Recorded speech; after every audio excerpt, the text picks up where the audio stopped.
Brilliant World Championships, Peke in the mid lane, the new AD carry, Reckless, and of course alongside him, Yellow Star in support. And of course, on the red side, it is the men in suits, also known as Gambit. Darren up top, Diamond in the jungle, Alexic in mid with Genja and Edward as your AD carry and support. And you know, these two teams, they are completely full of superstars. And well, we're going to focus on the top lane. Soaz up against Darian. Soaz, of course, hasn't really been able to impact the game currently like he did last year. Not at all. Take a look at those numbers there. 2.3 KDA at IEM, 0.7 KDA versus Cloud9. And Soaz, a number of things have been going against him. First of all, teams are focusing him. If you think back to Cloud9, there was a lot of ganks, there was a lot of roams. High playing Kassadin moved up to the top lane. On top of that, the tanky meta is not in Soaz's favor. Yes, he plays Renekton. Yes, he played Shen and Zac. But he hasn't transitioned to Karma, to Dr. Mundo. The power picks we're seeing now, he even played Karma, which is not necessarily what we're seeing. And for somebody that had a 6.7 KDA at Worlds, the highest for all top laners, Soaz is definitely underperforming. Absolutely, and of course, since Season 3 has passed, Darian, he's been dominating the top lane, and it is Soaz who can't seem to find his groove. Both top laners have played 5 different champions in the top lane in both Intel Extreme Masters and Bota. Yeah, Darian is in the best form that we've seen in several months, and this form transcends everything. It transcends the champions he's playing, his item builds, because everybody has got to rush a Zhonya's Hourglass on Shyvana, and everyone's going to play Warwick against the number 3 North American team, XTG, and still get an 11 KDA while playing and picking those things. On top of that, the rest of his numbers are still phenomenal. 4.7 KDA at IEM. He had a 10 kill death assist ratio on Aatrox and a 9 on Shyvana, if you pick them out of the whole tournament. Point being, Darian is terrifying. He no longer feeds to win, he just wins. He just wins. He didn't even die during the battle at Atlantic either, which is incredible. So we're going to get things underway, hopefully. We're going to get into picks and bans. What are we expecting? This is the first game of the 2014 Spring Split season. What are we going to see from picks and bans from these teams? We are expecting, hopefully, some strange picks from Edward. And the reason I say that, Edward has been going on social media, whether it's to troll the teams or to troll us, he's saying he's got 3 special picks, 3 special picks.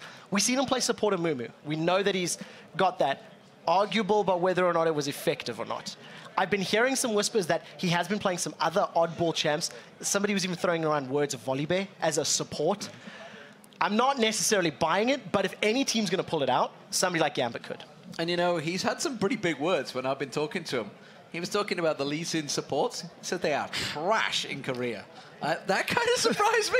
So, okay. He says, why play that when you can play a Mumu that does it better? Touche, fair point. Enough. But here we are, picks and bans, the first game of the European LCS Spring Split, the 2014, completely. Everything starts here. And right away, Riven and Kassadin banned out. So Kassadin taken away from Peke. What a surprise! Yeah, definitely. Kha'Zix taken away from Alexic as well. This is all mid lane focus so far. This is the one thing that I want to highlight. The super tanks are still in there, as are the preferred junglers. Elise is still available. Shyvana, Dr. Mundo, the big picks. I would also go as far as to highlight the likes of Annie and Thresh. Both champions who we've seen Yellow Star and Edward play very, very well in the past. So Thresh may be my contested pick as far as the support players go. Well, Nidalee being taken away. It's kind of been a big champion in that mid lane of late. If you've been watching any of the matches that have been happening, the amateur games that have been going on. Yasuo banned out. My word. Well, we knew that one was coming. My word. This is 5 mid lane bans. Now, Yasuo, we're expecting to see a lot this week. A lot of the EU mid laners are playing him, scrimming him, running him a lot. When he gets locked in, we'll touch on him more. Not a single tank has been touched, not a single support. The mid lane bans actually remind me of the OGN region. There was a great article put up by Cloth 5, I think it was, about pick and ban preferences. And Nidalee features a lot in OGN, less so here in Europe, and it's actually been removed from the pool. And the only sort of, dare I say, normal ban I'm seeing here is Elise. But every single mega tank's available, and that plays to Gambit's favor. They play mega tanks. Fnatic do not. Well, Soaz scratching his head, waiting to see what exactly is going to get picked up here. It could be Annie, because we talked about it. It's a champion that both Yellow Star and Edward play, and it has been locked in. It has to be Shyvana Mundo. I think this pick and ban, or the ban phase so far, has been phenomenal for Gambit. They left so many beefy bruiser, monster picks up and available because they play them. And Fnatic have gone, well, we're not really strong champions, and as predicted, Gambit have got the champions they want. Well, we'll see whether they get locked in. They're currently hovered over. They've got 34 seconds to change their minds. Of course, we do have Darian in there making the choices, and Diamond laughing the moment he changes up. So I'm pretty sure that Rengar's not going to make an appearance. Also, I believe Rengar is globally banned. I assumed he was disabled. I think when we were testing on TR, he was disabled. Sure. Unless somebody's not told me, I'm pretty sure he's globally banned. So Rengar should be disabled. We'll get this confirmed, but it is going to be the Mundo and Shyvana. This is what I'm expecting. On the other side from Fnatic, the only sort of counter that I can maybe see if they want to play a tanky top, Soaz could default to the likes of a Malphite. It does sort of fit. He's not necessarily super powerful, but he's not super weak either. And we have seen Soaz playing many times in the past. Oh, Vi getting locked in. We've seen Cyanide and Vi already before, and it does look like it's going to be Reckless playing. I just saw the LeBlanc, and that's just that was insta-locked. That was insta-locked. Alex wanted that champion, but it's actually blind picking up against Peke. I think it's a bit of a brave pick, but it's also a positive pick. What it does for Peke is it forces him to pick a mid lane champion that's not squishy. And if he gets caught out by something that is a soft target, Alex can just continually pick up kills and roam around. The one thing that it does is a little scary. If he's the one that's focused to clean up kills and win team fights, he can get locked down by Cyanide's Vi incredibly quickly. So, a little scary, but if anyone's going to pull it off, Alex playing an insta-burst sort of assassin, that's what we like to see him on. And of course, if you've been watching the OGN in Korea, the Champions Winter, you'll notice obviously the AD carries have been focused a hell of a lot, but right here we're going to potentially see Lucian locked in. No surprise there, but these are champions that are actually being focused as bans in Korea, yet still all being drawn to the mid game. Do you think that's just based on it's game one, or is it because they're just not used to being the AD carries being as strong in Europe? We've never really focused as a region on banning AD carries. So I think the fact that Lucian, Jinx, these guys got through completely is actually more of a stemming from the fact that we revolve so much around our solo laners and probably more our junglers actually than anything else. So, you know, the Lucian getting through, as you mentioned, we've seen Lucian being banned so many times. The fact that Jinx is locked in over somebody like Sivir is another big highlight, because Sivir could actually help you counter Dr. Mundo and Shyvana. You get your mobility down, it allows your team to reposition. But at this point in time, all we're seeing is a pick comp, dare I say it, a lot of burst damage that can come in. And I'm so happy to see Trundle. I highlighted this earlier today. It's something we've seen picked against these mega tanks because of his ultimate.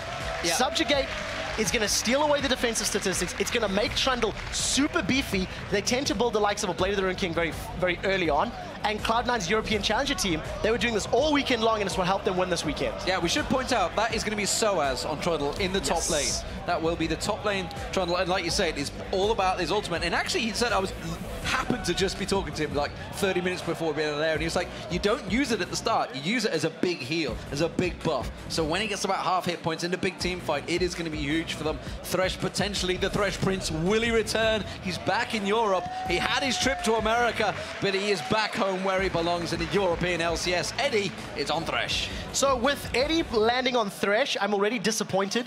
He baited us into thinking these exciting picks were coming in, and lo and behold, Thresh is the one that's Thresh is excited for Eddie, trust me. It is. Well, I would have preferred Namumu. It's much more exciting. But what we are seeing between these two comps, I think Fnatic has got a very well-rounded composition. They've got good engage, they've got good disengage. You are going to underestimate the power of that pillar of ice which comes up from Trundle. A massive AoE slow, and it creates something you cannot pass through.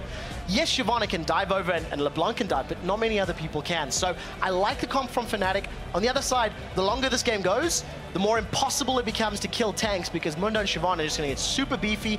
If they grab themselves a Thornmail, Jinx is going to have a tough time breaking through all that armor. Well, we'll see whether any teleports get picked up this time around. Of course, it used to be a huge feature in the European LCS last summer split, but of course that was when the likes of Sharu were there, forcing everybody else to do it. It kind of bled into the world as well, but I'm not expecting to see it this time around. No, not this time around. Top lane teleport Mundo is sort of a thing. We tend to see him flash TP a lot. I think Lupa probably from OGN is one that's done it the most effectively in my mind. And just double checking, it does look like Darren's actually locked in that TP as well. So he'll be looking to make plays in the mid game on those dragons. So while the players get ready to face off, let's see who you guys at home think is going to win this matchup. Checking the votes online. 51% of you think that Fnatic will be coming away with a victory in this clash of rivals. 51% to 49. Traditionally, this is a matchup that's gone completely even, 8-8. However, it's very swingy. And if history's anything to go by, Spring Split is Gambit Split. So this may be 2% in the wrong direction. As far as picks are concerned, you can't give Moscow for Gambit, Shyvana, and Dr. Mundo. Just slip of the tongue. It pretty much is. We're back at the Intel Extreme Masters Kiev right here. This is where Gambit burst onto the scene. Of course, they have those key champions. They haven't got Gangplank this time around, though. So here we go, ladies and gentlemen. We are underway. Game 1 is about to start. Fnatic as the blue team against Gambit as the red team. The beginning of what could be an epic season for Europe. Well, we'll see how this early game pans out. I think both champions, both teams have the ability to go for 2v1s, go for 1v1s, and it's going to come down to which team wants to push the towers quicker. As it stands right now, Genja and Edward, they look like they want to be trying to shut Soaz down in that 2v1 lane, and they have got themselves up there nice and early. Defensive start from everybody. Yeah, it looks like they're not going to go for anything in particular. We do see Mundo just lingering around. You can see the... Is this going to be a really tense game as well for these two teams? Because, you know, nobody wants to lose game 1 of the season. Definitely not. You never want to start on a loss. You know, it just puts a sour taste in your mouth and forces you to play with a negative mentality. The one thing that I do see from these teams right now, though, is just the pensive start and the single sweeping lens here from Edward. It is rank 1, which means it's about a minute cooldown less than in the previous patch. And what it tells me is Genja and Edward may be going to invade the blue buff for the next spawn. If Edward can get some wards down after his first back, they may be wanting to challenge for that buff. And as predicted, see them slowly setting up in this top lane. See Genja, Edward, Darien all making their way down now in towards that blue buff. They're not going to get spotted by the ward. They will get spotted by that ward.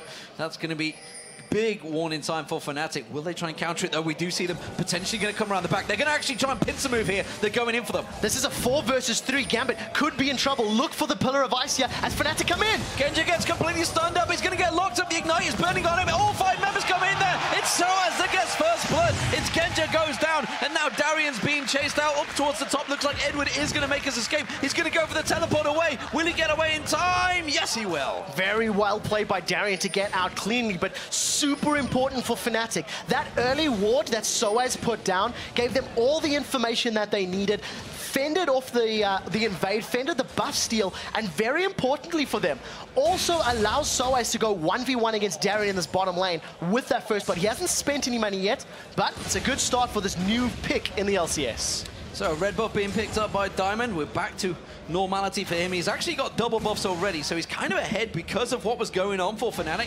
While they got the kill, the assist, of course, it did put Cyanide behind in terms of jungle. We'll see how that develops, though, because down in this bottom lane, we already see Darien going aggressive on Soaz. Now, in the early stages of this game, Darian's going to have a much better time dealing with Soaz.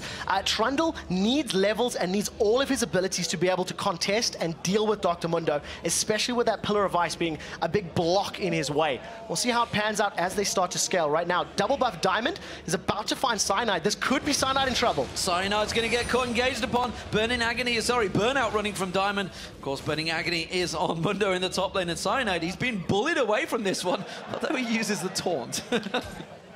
Well, we'll see. Darian's there. Yeah, got to be very careful. Gambit definitely playing this invade style right now. They're making it very clear. They want to put Cyanide's Vi behind. They want to allow Alex time to maybe level up and get scary as they catch Yellowstar. The hook on Yellowstar pulls straight into the flay. Has to use that shield to try and stop the damage coming out. But Genja does get a couple of shots on him. Didn't create a big deal. Of course, those chompers were thrown down by Reckless. We've got to keep our eye on that matchup. Well, at this point in time, a massive favor in sitting with Reckless, thanks to that CS lead, thanks to Genja and Edward's failed invade earlier on.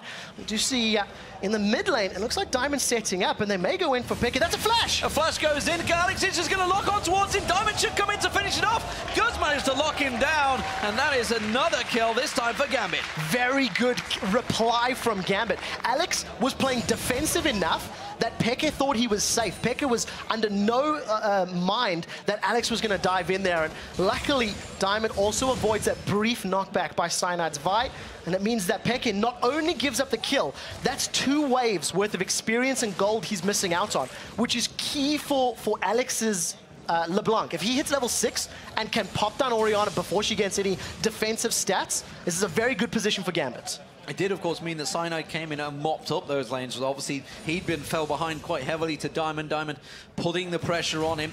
Back in his top lane now, Reckless and Yellowstar up against Genja and Edward. Lots of pressure on really both of these lanes, and you got to think of the pressure that's on Reckless. He said recently, I've waited a year for this. I've waited my time to join Fnatic back in the LCS. Of course, he was with them at IPR 5 back in Las Vegas a year or two, a year and a half ago now. Yep. And obviously he's had to do his duty, sit and wait. He played with Copenhagen Wolves. Honestly, he probably played more games than Fnatic with Copenhagen Wolves. Incredible amount of stats. We'll be getting to that later on. But it seems so far that even with him in it, despite the fact he is winning out the AD carry, actually, it's going to go back to that in a moment because we quickly lock up there. Despite the fact he's had all of this time to wait, he's kept himself up at the top of the level. Yeah, that's for sure. At this point in time, though, we're going to see how he pulls this one back. We do see Cyanide sneaking into this bottom bush. He is level 4. There's no additional lockdown available here if they throw themselves in Darien. So if this is going to be a dive, it's going to be a brave dive indeed. They have caught Darien. They're going straight in towards him. He has to force the flash straight away. It's going to be a tower dive, but it's not enough. Coming around the backside, he's going to be Diamond, though. Can he lock on towards him? Darien! Flash comes out from Soas, gets locked on towards him, but Diamond could go for the double kill. Get one down. Cyanide is down. Doesn't fancy taking on Soas. Darien definitely shouldn't have stuck around. He burned his flash. He was low. He should have known that Soas had not used his ignites, nor had he used his flash. It's not over yet, as now Soas is still toying with Diamond. And as we talked about, that level 6 combo from Alex in mid, allowing him lane control. So a little bit of misplay from Darien. Maybe we spoke too soon. Maybe feed to win is the way to go in this game. We'll see whether it works out that way. Of course, generally when he does die, he tends to die a lot. It just tends to snowball and follow through. And so as, of course, 2-0 up, didn't manage to get that first blood of the game. But it is, once again, this top lane, Genja and Edward, pushed up against their tower. Big differential building, 56 to 36 CS right now between Genja and Reckless. The threat potential of an Annie in the early game is immense because of the fact that Edward's hook has a very high cooldown. If he throws it out, doesn't connect or misses, he's got no more zone or threat potential. However, Yellowstar running around with that stun primed means you cannot go in for poke. You cannot go all in unless you want a full complete fight. So I think Yellowstar is playing this zoning perfectly, and they've allowed themselves to pick up all of this additional CS, which stems all the way back to that very, very early invade. But good play for Reckless and Yellowstar to maintain control of that lane. Well, the blue buff goes across towards Alex Ich, and of course they will have the timer on the Fnatic blue buff. Remember, they were over there exchanging for that one at the very beginning, so we'll see whether they try and counter that one. Peke will be heading over that way at the moment. Cyanide isn't around there, although he's going a little bit early, it seems. Yeah, just a tiny bit at this point in time. Now that we've finally got a little bit of a slowdown in the game, I just want to touch on some of the things that Trundle can do, which are very, very key for this matchup. First of all, in these prolonged sieges and in this longer laning situation, he's going to be able to get a lot of HP back thanks to his passive. He gets a percentage of whatever's died around him, so minions, etc. One of the other things that he does well is he steals stats. His Chomp steals attack damage, that's his Q, and his ultimate Subjugate steals health as well as defensive statistics. So it is something to keep an eye on. Yellow's gone in! Got flash straight in, Timbers on towards him, but there's not enough damage coming out, and now Yellowstar gets pulled in towards the tower. Diamond joins them at the top here. This could turn out horribly for Fnatic. That's going to be a double kill! The super mega death rocket! Oh, and Diamond gets flashed away by Reckless, but can he close the gap? He's going to go in towards Reckless. He should. No! Barrier bait pulls him out, and they don't get anything. Ladies and gentlemen, the super mega death rocket with the execution takes out Genja and Edward. Yellowstar and Reckless, I thought they bit off more than they could chew. Going in 2v2, Diamond came up from behind. There was no vision for Fnatic, but they made it work. Two things that happened. The start, now they're on Darien. That's a quick assault and battery out towards Darien. They try and knock him back. They're going to have to go full dive on this one, and they may well be able to do it. He forces them back. Tower hits going on towards Soas. Pops the ulti. What is he doing? He's got Alex Ich coming in as support. Gonna try tries to lock in. Cyanide's going to be the focus target. There's the stat stealing going on. Cyanide taken low, but is it going to be too much? Can they turn it around? The teleport comes in there. They try and get around this one, and Soaz forces them back. Very good roam by Alexic, moving down the moment he's seen something was available. It's not over yet, as Edward may fancy a go. Does have flash, does have hook, but I think this is going to be very difficult. Soaz does have the ability to speed himself up with that ground meta. That's just there, moving away. Oh, getting excited for Edward. Take a look at Diamondprox's position. He started Dragon.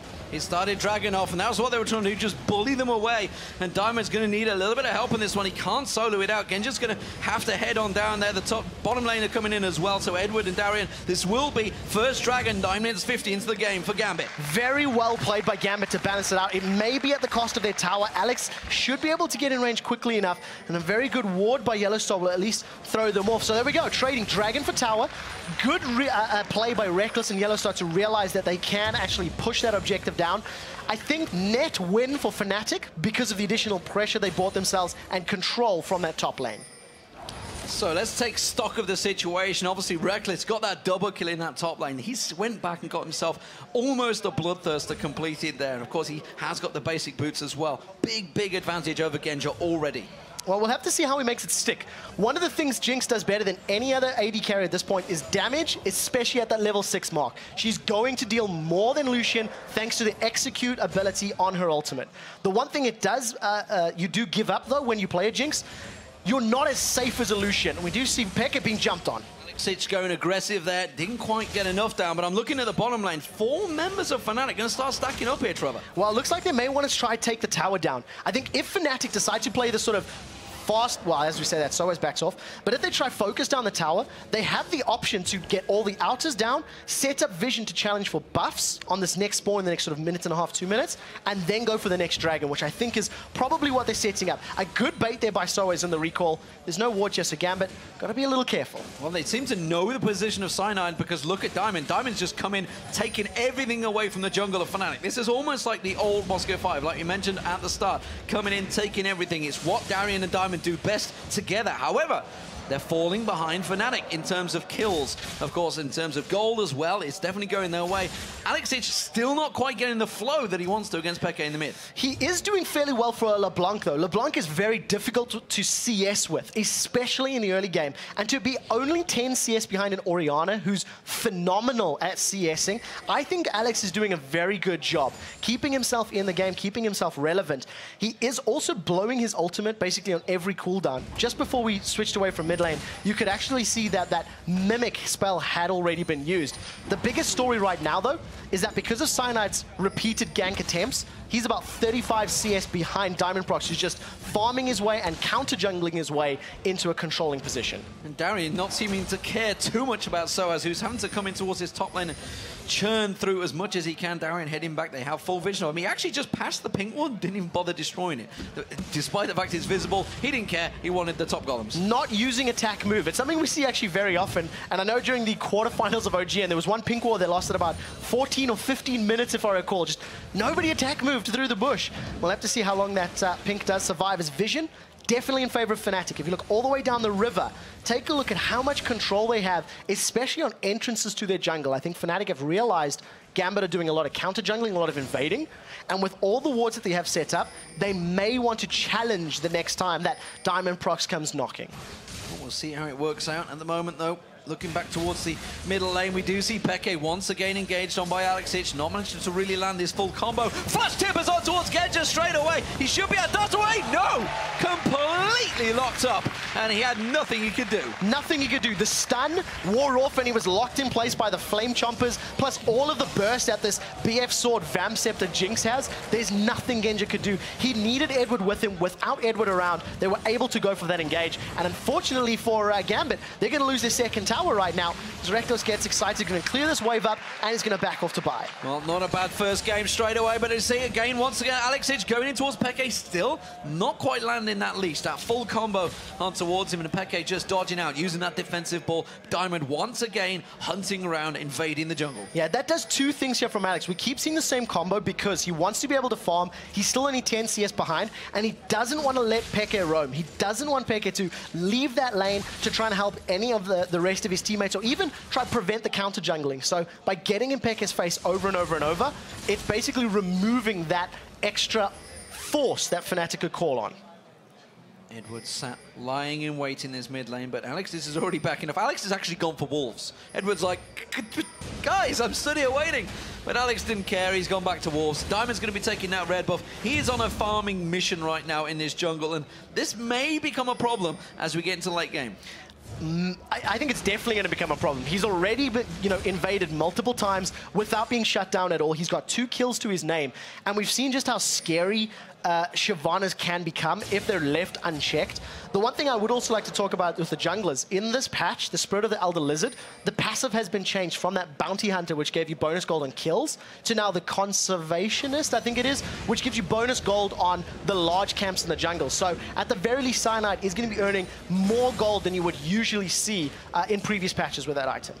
Well, as I'm talking about their item builds. Oh, actually, Peke is going to get engaged upon once again. This time the leash does land, but not a great deal of damage still coming out from Peke. Alex Hitch on towards Peke. Peke just not pulling the trigger yet. He's really holding on to that shockwave. Doesn't want to go aggressive, but it was the top laners I want to talk about. Soaz. Soaz going full damage build, it seems, while Darian, of course, going that standard tanky Mundo. Yeah, Blade of the Ruined King is actually sort of the standard item that you would pick up on a Trundle. You see these 2 super tanks going back and forth. Neither has used their ultimate yet. And one of the keys for Trundle is look at his HP mid-fight as he goes down. We'll see when he decides to use Subjugate. Doesn't even need it right now. Just Pillar of Ice, and that gets rid of Darian. And I think it's a good pick from Soaz, but we need to see if he can deal with 2 super tanks.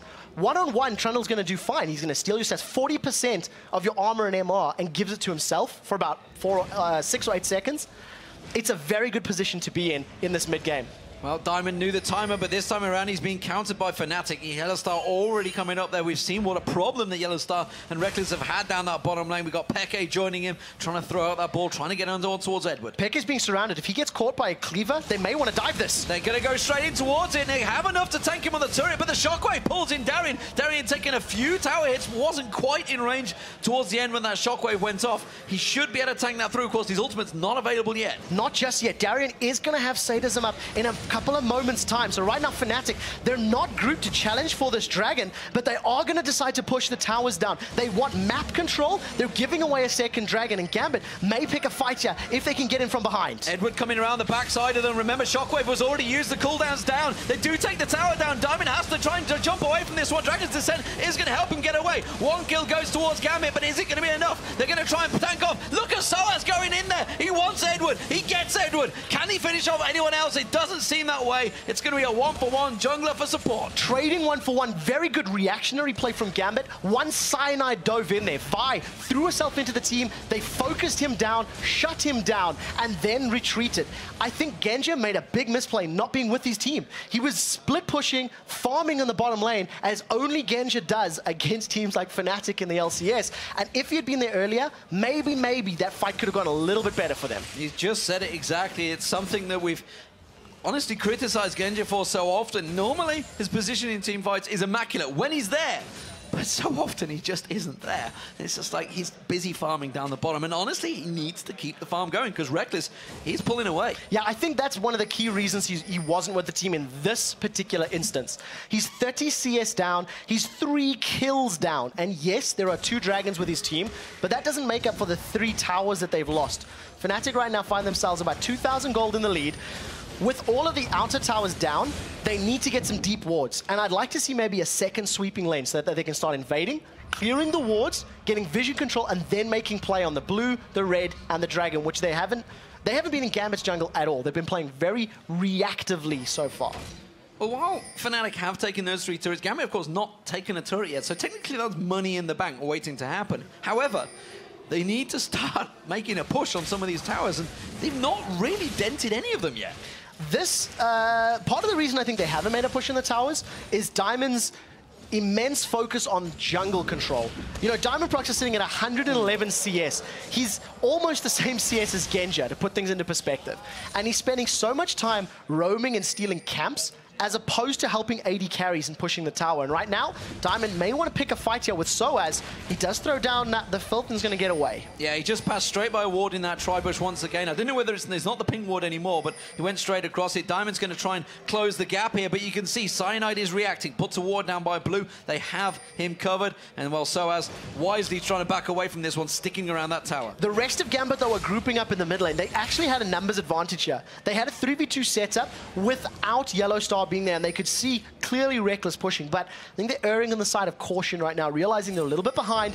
They've backed away, and they haven't actually committed to that tower. Once again, Diamond, with his focus, he's making it very clear. He wants to be in the jungle. He wants to be in Fnatic side of the map, creating a psychological terror, as well as denying them all of those objectives. They do have great vision control, though. They saw every single little bit of movement of Diamond there, so they know that the bottom is pretty much clear, and again, now they're going to group up and keep on shoving those waves. In terms of farming, well, it's actually even because there's a couple of lanes winning it back and forth. You can see Soaz actually does have a slight edge over Darien right now. Of course, let's not forget, he's got 3 kills, so in terms of gold, you can see it's around about 500 gold difference. In terms of jungle, though, look at that big difference between Diamond and Cyanide. And even bigger in the AD carry role, 2,000 gold separates Reckless and Genja, a BF sword as well as the attack speed dagger, so Reckless is in a very strong position, and he needs to make use of that power spike right now. You can see Fnatic grouping up as a 5-man team. They've got immense vision control. This tower's going to fall before Gambit can even get there. They're going to try and bully their way through it. And again, that tower does fall. Gambit cannot react to it, and that is the 4th tower without reply that Fnatic have taken down. We talked about in the pregame how during Intel Extreme Masters and Battle of the Atlantic, Fnatic did not look crisp and they did not look coordinated, especially with the roaming and the rotations. This time around, they're making it very clear they've got great vision control. There's going to be a love tap here from Diamond and somebody who decides to back away. And I think very good positioning from Fnatic, realizing with the vision we've got, we can just quickly rush down this tower. Static Shiv Bloodthirster on Reckless. He's a tower-killing monster, and they're shoving them down one after the other.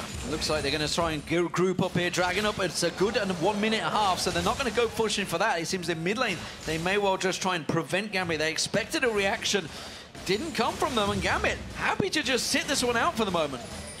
Gambit have always been able to win late-game team fights, but they need to be able to. They need to not fall too far behind. 3,000 gold right now is a sizable chunk, and in 3.15, that's actually a pretty strong lead at this point in the game. The numbers would have been higher on Season 3 patch because of course, towers were worth more, etc., etc. So the one thing Gambit needs to do is prevent falling further behind. They can't give up too many dragons, and they can't give up more kills, and then the scaling of Mundo and Shyvana will help bring them back in these later team fights in the next sort of 5 or 10 minutes. 50 seconds into a Dragon, and it seems that teams are almost certainly setting up for that one. Fnatic have all backed off. I'm expecting to see Soaz start to head south in a moment once he wipes out that wave. You can see Gambit already setting up, trying to sweep those wards away, but nothing to be found so far. Edward's actually been the only one that was sat on that sweeping lens for a good portion of the game. Now we can see 2 being picked up by Peke and Yellowstar. Yeah, we'll see them starting to make them, pay dividends. As you can see, Fnatic actually just using the cooldowns, getting rid of any vision as they approach different areas of the map.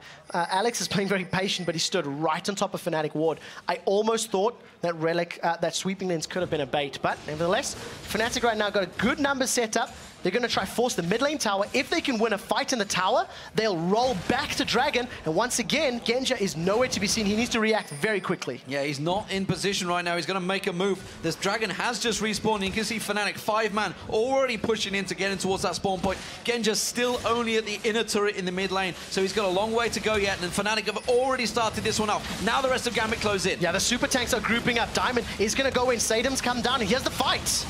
It's Darien they're going to focus on towards, but the shockwave doesn't manage to really land. It's only Darien. Darien tanking out all the damage. There's the Cullen coming out now. Dowkin this time. Alexich, he needs to land the target in the right position, but it's not going to happen. It's Diamond he went for. Alexich not got it to land his combo, and now he's in trouble. That's going to be his Mimic going down, and now Genja's trying to run away from this one. Fnatic doing a fantastic job at chasing. The pillar stops him dead. Darien is in all sorts of trouble. There's going to be a duel between Genja. Can he turn it around? No. Peke gets in there. It's a double kill for Reckless. Edward's in trouble now. He's going to get chased down. It could be the triple. Yes, it will.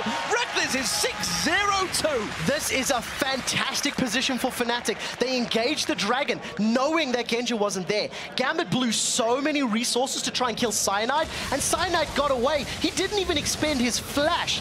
The rest of the carries from Fnatic were just able to pick targets single, one at a time, because Diamondprox and Darien, they went in alone. They didn't have the support of the rest of the team. It was a split-up Gambit. Fnatic win the fight, get a bunch of kills and Baron, and now they're in a commanding lead. You know, speaking to Fnatic before this game, while they were having their food, preparing for this, they were telling me, D-Man, I'm worried. We're worried about this game coming into it because we've won all our scrims. We normally lose our scrims and then win the games. But he said we've won all the scrims. We are very worried about this one. And it seems they've come into this one highly focused. Yeah, take a look at the replay. This is exactly what I was talking about now. Diamond is up at the top of your screen. Darien is nowhere else. And, you know, the Shockwave, yes, it only caught Diamondprox, but the key is that Gambit are too split up. That's a 5-man death ball of Fnatic. They pick a single target, focus him down, and you've got, you know, Orianna dealing damage, you've got a Blade of the Rune King Trundle dealing damage, and of course Reckless with red buff, with area of effect splash damage, thanks to that, you know, switcheroo on a cube, using the rocket launcher, continues chasing down, and it just boils down to Gambit being not grouped up enough. If Genji was there 5 or 10 seconds earlier, they could have committed to a fight as a 3-man, 4-man, and it would have worked in their favor. And that's another turret going down. 5-1 now in Fnatic's favor in terms of turrets. Of course, they have that Baron buff on them as well as that 4,000 gold lead building up. Fnatic are in control of this game. They have that blue buff, though, being stolen away by a cheeky Darien. And he does have teleport. This teleport not necessarily working out for him just yet. He may decide to use it to sneak away, or he's going to just get a nice smart pathing. No vision here from Fnatic. Oh, they know where he is. He may get caught out. He should be able to save him away. He had his ultimate for movement and etc. So Darien gets away with a nice little steal. But I think the one thing I'd like to highlight, he hasn't used his teleport enough. We haven't seen it being needed, and I'd like to see it being used to maybe wrestle some map control back. Let Darien split push, try to take the bottom outer tower, and teleport to a fight early so he can be ready to actually battle. Darien feeling confident up against Soaz, despite the fact Soaz is 3-0-4 on a top lane trundle. It's something I have not seen in competitive gaming for a very long time, but it works so well. Now they're going to engage. He's dead. That's going to be another kill. Peke picks it up this time around. There's the Shockwave pulling in the rest of Gambit. Gambit are dropping like flies. It's a triple kill for Peke. Can he get the Quadra? Diamond is just going to bully them away. They don't care. They're going for the tower. Soaz didn't even use his ultimate in that fight. The dive potential of that via Salt and Battery shut down Gambit. Now they're onto the inhibitor turret. That's going to be the inhibitor going down. Diamond can't prevent this one. He has to back away. The rest of Gambit coming out now as they're going to slowly spawn. Diamond joining them. But that is the first inhibitor of the game. Fnatic in total control of this match. 7,000 gold. They didn't give Gambit the chance to react. And I think Gambit have been all over the place. They haven't been able to defend one of their own towers. And Fnatic's been able to just read, where do we have an opportunity? Where is that window just a little bit open? And they dive through it every single time. Fantastic stuff. 13-5 now for Fnatic in terms of kills. But more importantly, it's a 8,000 gold lead along with that 7-1 turret advantage. And item-wise, it is cannon in them ahead. You can see Gambit, again, trying desperately to get that, but look at the hit points on that turret. They've barely scratched the surface. Haven't been able to at all, and I think if you go all the way back to the beginning, if Diamond had maybe spent a little bit more time shoving the lanes, it could have worked out for them. If they got a kill and pushed it towards the towers, maybe they could have got some more damage on these outer, outer towers, but it's not working out for them just yet. As it stands, 160 CS Shyvana does have that Randuin's, and Soaz and Darien, they're going to go toe-to-toe. Very slow, boring fight. Well, he's got his sadism available. There is the ultimate being popped. Tries to just jump around there. He may actually try and go aggressive, but look at this. Diamond's going to come and join him. They have a tower to tank through. He's going to keep on following. He's tanking up the turret. He's tanking up Soaz. The Shockwave misses. Diamond comes around, but again, they don't have enough to finish him off. Has to drag the center away. Yellow Star comes in, throws Timbers down. Darien goes down. It's Peke that picks up the kill. Now they're going to go to Diamond. The rest of Gambit have given up on this one. They know that Diamond is dead. It's a matter of who gets the kill. It's going to be Peke. 6-1-5 on Orianna. I am so sorry I called you out for your Renekton play. That was terrible. This is not. Absolutely unstoppable. A slow start to the game. Peke was being jumped on by Alex every single time that Mimic spell was available. And from being put so far, playing so passively in the laning phase, Peke's made it all up now in this mid to late game. Now all of a sudden Fnatic with a 4-man push in this bottom lane, they're going to go for their next inhibitor turrets. Yeah, the inhibitor turret's going down. Tibbers does drop to the culling, but that's about all it's going to get from it. They've taken half the hit points off that turret already. And Fnatic are so strong, and just look at the difference between those bottom lanes. We focused on it early in the feature, and of course 6-0-5, 0-0-12 for Reckless and Yellowstar. They had such a horrific battle at Atlantic, but they've really turned it on here when it counts. Yeah, non-stop, dive after dive. Yellowstar's stuns and his initiations with Annie have been on point. And I think that maybe if Edward had gone for a slightly different support, maybe a Leona who would have done well in this meta, you could have got in Annie's face a little bit quicker, could have slowed down this dive potential of the backline of Fnatic. But that is hindsight. As it stands right now, Fnatic with a 5-man. They're getting in on the tower. They've caught Cyanide. Edward just gets pulled in by the shockwave. Drop right down.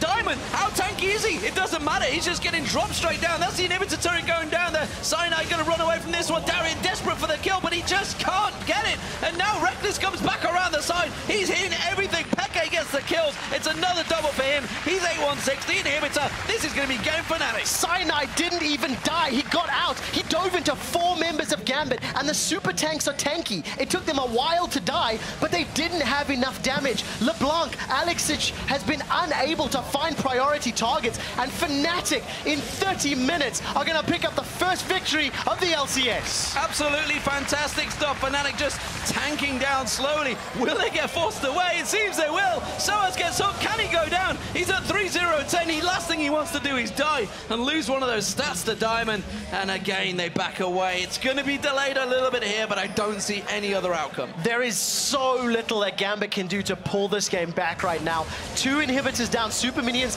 in both of the lanes. And remember that super minions are more powerful now. Bonus of 70% bonus damage to the minions around them, as well as additional armor and MR. It's going to allow Fnatic to group up, push the top lane. Maybe they go straight for the inhibitor, or, as we're more likely going to see, watch them grab a Baron, then go top lane and let the super minions push middle and bot. Well, I can tell you the players have already said GG, but then refusing to surrender. It's like Gambit. The Russians will not surrender in this game, like they never have ever before. So why not just stick it out? See if they can do anything crazy. Whether there'll be any turnaround, I highly doubt it, though.